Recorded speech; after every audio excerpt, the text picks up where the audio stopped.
ED अपने सबूत रख रही है। तो अतुल देखिए, अभिषेक मनु सिंघवी अभी भी लगातार बार बार ये कह रहे हैं कि जो पहला समन अक्टूबर 2023 में आया और जो आखिरी समन जो कि 9वां समन था जो 16 मार्च को आया, उसके बीच में 6 महीने का वक्त था ईडी के पास, लेकिन ना कोई पूछताछ हुई, ना कोई सामग्री की जांच हुई, ना पूरी तरीके से इस केस में जांच की गई और बिना किसी आधार के अरविंद केजरीवाल की गिरफ्तारी कर ली गई है। ये अनोखी बात है कि इसमें कोई धारा 50 नहीं बनती है, यानी कि पीएमएलए एक्ट की जो धारा 50 है उसको लेकर यहां पर अरविंद केजरीवाल की तरफ से दलीलें रखी जा रही हैं। अभिषेक मनु सिंघवी अपनी बात कहते हुए नजर आ रहे हैं। वो ये कह रहे हैं कि अब तक केजरीवाल के खिलाफ कोई भी सबूत नहीं मिला है, केजरीवाल के खिलाफ पीएमएलए सेक्शन 50 का कोई सबूत नहीं है, बिना जांच बयान दर्ज किए केजरीवाल की गिरफ्तारी की गई है। इसीलिए यह गिरफ्तारी पूरी तरीके से अवैध है, इसीलिए जानबूझकर टाइमिंग जो है इसकी ऐसी रखी गई है कि अरविंद केजरीवाल और उनकी पूरी पार्टी इन चुनावों में कॉन्टेस्ट ना कर पाए, पार्टी को तोड़ने की कोशिश की जा रही है। अतुल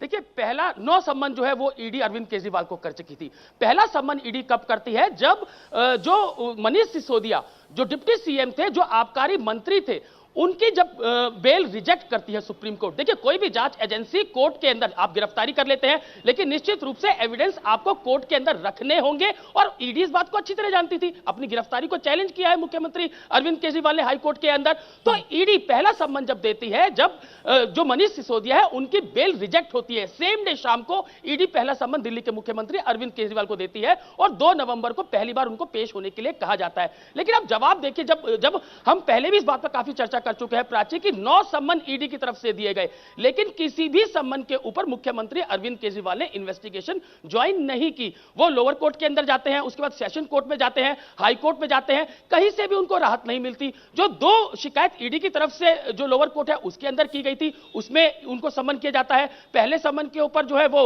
वीडियो कॉन्फ्रेंसिंग से पेश होते हैं और दूसरे सम्मन पर जब उनको दोबारा सम्मन किया जाता है तब वो बाकायदा कोर्ट के अंदर जाते हैं, जहां पर उनको बेल लेनी पड़ती है। तो ऐसा नहीं है, ईडी 4 महीने से लगातार दिल्ली के मुख्यमंत्री अरविंद केजरीवाल को सम्मन कर रही थी। लगातार उनको कहा जा रहा था कि इन्वेस्टिगेशन ज्वाइन करें। आपको याद होगा कैलाश गहलोत जो कि परिवहन मंत्री हैं, वो ग्रुप ऑफ मिनिस्टर का हिस्सा थे। पहला सम्मन जब उनको दिया गया था तो वो नहीं आए कि अभी वो व्यस्त है, लेकिन दूसरे सम्मन पर वो पूछताछ इन्वेस्टिगेशन उन्होंने ज्वाइन की। और जो चीजें ईडी ने बताई, हमने काफी डिटेल में कैलाश गहलोत से बात की थी जब वो ईडी दफ्तर से निकले थे, तो उनका यह कहना था कि जो भी उनसे पूछा गया उन्होंने बताया। ईडी ने उनसे क्या पूछताछ की, हालांकि वो तो वो नहीं बता सकते, लेकिन जो भी चीजें उनसे पूछी गई उसका जवाब उन्होंने दिया है। तो आपको 9 सम्मन दिए गए, आपने इन्वेस्टिगेशन ज्वाइन नहीं की, हाई कोर्ट से आपको कोई राहत नहीं मिली, उसके बाद ईडी आपके पास जाती है, आपसे पूछताछ करती है, आपके जो डिजिटल एविडेंस है वो कलेक्ट किए जाते हैं। जासूसी की बात भी ईडी की तरफ से कही गई। और यहां पर मैं फिर उस बात को रिपीट कर रहा हूं, घोटाला के बू कहां से शुरू हुई, ये पूरी घोटाला कहां से शुरू हुआ कि किस तरीके से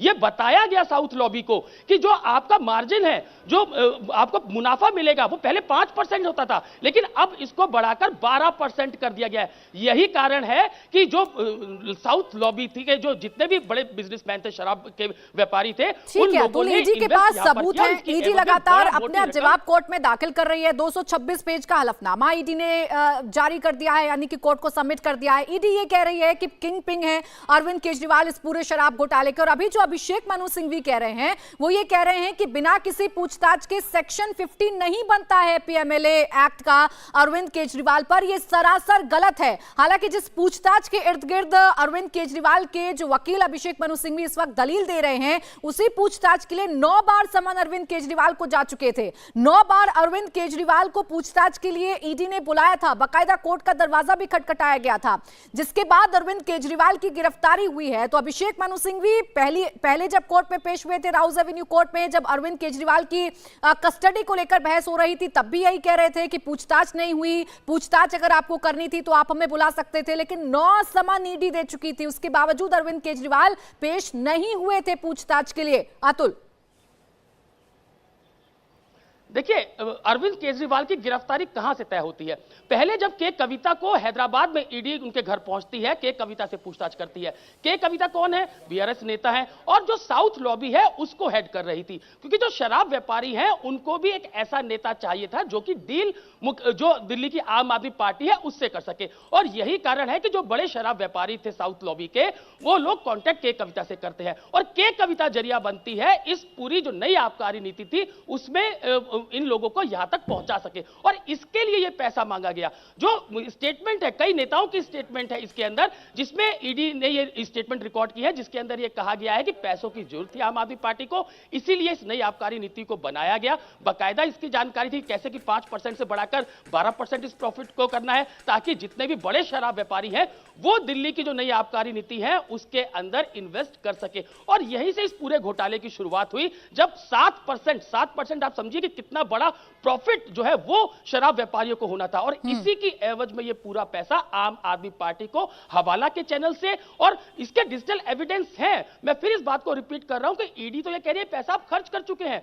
हम इसी को मनी ट्रेल निकाल नहीं कैसा ये पैसे आया, और 3 जो अप्रूवर है उनके फोन के अंदर वो सारा डाटा ईडी को मिल चुका है, जो अभी तक कोर्ट में पेश नहीं किया गया। ठीक है अतुल, लेकिन कोर्ट के अंदर अभिषेक मनु सिंघवी बार-बार जो पॉइंट रख रहे हैं वो इसी के इर्द गिर्द घूमता है कि पीएमएलए एक्ट को आपने इतना सख्त बना दिया है जिसमें किसी भी पिटिशनर को या किसी भी आरोपी को अगर जांच के लिए कस्टडी में लिया जाता है तो उसे बहुत जल्दी राहत नहीं मिल पाती है, और ऐसा करना ठीक नहीं है। एक बार फिर से अभिषेक मनु सिंघवी ने पंकज बंसल का जजमेंट जो है उसे आधार बनाया है, उसे कोर्ट के सामने पेश किया है, उसे कोर्ट किया गया है कि ये जो अर्जेंसी है गिरफ्तार करने की, आखिर ये क्यों दिखाई गई, और गिरफ्तारी के बाद राहत ना मिले ऐसे प्रावधान क्यों किए गए हैं। जब तक दोष साबित नहीं हो जाते, जब तक ईडी पूरी तरीके से आश्वस्त नहीं हो जाती है, तब तक क्या किसी को भी जेल में रखना जायज है। ये तमाम बातें अभिषेक मनु सिंघवी की तरफ से कोर्ट में कही जा रही हैं। यानी अतुल, पीएमएलए को लेकर तो पूरी की पूरी आम आदमी पार्टी हमलावर है, पूरा का पूरा विपक्ष यही कहता है कि जानबूझकर इस एक्ट को इतना हैवी कर दिया गया, इतना सख्त कर दिया गया कि किसी को भी अंदर किया जाएगा तो बाहर निकलना बहुत मुश्किल हो जाता है। देखिए प्राची, ये जो जिरह है वो शायद मुझे लगता है कि हाईकोर्ट में करने की जरूरत नहीं थी। आपको याद होगा पूरी विपक्षी पार्टियां जिन नेताओं के खिलाफ कार्रवाई चल रही थी वो सभी इस कानून के खिलाफ सुप्रीम कोर्ट में गए थे, लेकिन सुप्रीम कोर्ट ने कोई भी ऐसी टिप्पणी नहीं की या कोई भी ईडी के जो अधिकार हैं उनमें ऐसी कोई कटौती नहीं की जिससे कि इस पीएमएलए के मामले के अंदर सेक्शन 50 है उसमें कोई गिरफ्तारी ना कर सके। तो इसकी अगर आपको कोई भी बहस करनी है, जिरह करनी है, इस कानून के खिलाफ कोई भी बहस करनी है, तो सुप्रीम कोर्ट में सारे विपक्षी नेता इसके खिलाफ जा चुके हैं, लेकिन कोई भी ईडी के अधिकार में कटौती सुप्रीम कोर्ट की तरफ से नहीं की गई थी। हाईकोर्ट में जो चुनौती दी गई है वो कस्टडी को लेकर दी गई है कि गिरफ्तारी उनकी गलत है, और ये कस्टडी कैसे गलत है, गिरफ्तारी कैसे गलत है, यही अभिषेक मनु सिंघवी बताने की कोशिश कर रहे हैं। अतुल, वो बार बार टाइमिंग पर सवाल खड़े कर रहे हैं कि ये जो टाइमिंग है वो चुनावों के बेहद नजदीक है, ऐसे में अरविंद केजरीवाल और उनकी पूरी की पूरी पार्टी को डेमोलिश करने की कोशिश ईडी के जरिए सरकार करने की कोशिश कर रही है।